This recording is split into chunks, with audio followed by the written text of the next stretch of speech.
Forecast with Chief Meteorologist Carson Vickroy.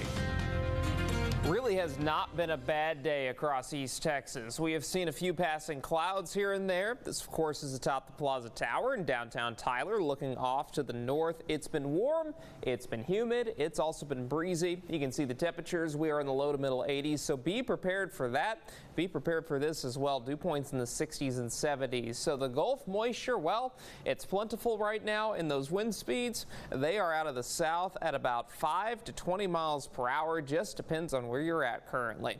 As we look at live Viper radar, I don't have a lot to show you here in East Texas. We're fairly dry, and don't cancel those evening plans if you have those evening plans. It is a much different story out in West Texas. In these complexes of storms here, we are going to be keeping a very close eye because these will be inching their way off to the east over the next several hours, and they could produce a severe weather threat for us as we look at tomorrow. But several storms to the north of Abilene, look at that, pretty mean looking storms there with large hail and damaging wind gusts and even a low-end tornado threat. Area of low pressure is to our west. That's going to be moving off to the east over the next 24 hours. So here's how things materialize tonight.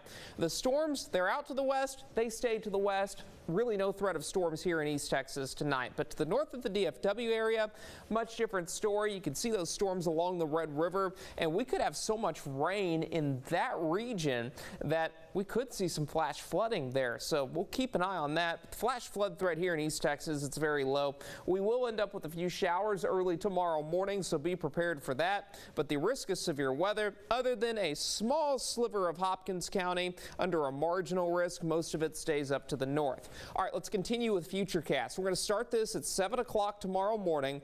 The showers and thunderstorms mainly over the DFW area through about 2 or 3 o'clock. But I am becoming more concerned with what we might see in the hours following that with these individual storms. If we see these individual storms pop up, they will have a pretty high potential of producing tornadoes and damaging wind gusts with large hail. And that threat continues through at least 7 o'clock Wednesday evening, and then through midnight we do start to see this consolidate into a line of storms.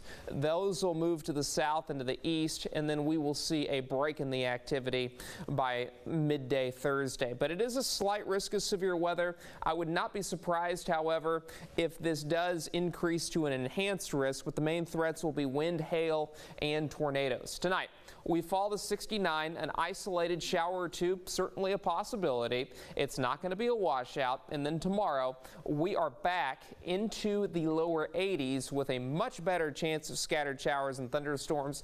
And as we look at the next 7 days, it will be active Thursday, Friday, and Saturday, with highs remaining in the 80s Sunday and Monday. But we will see a nice little reprieve from that weather. And as we look at deep East Texas, more of the same. We are dealing with those storm chances through the early part of the week as we dry out Sunday and Monday, highs in the 80s. Isaac, Casey. Thank you.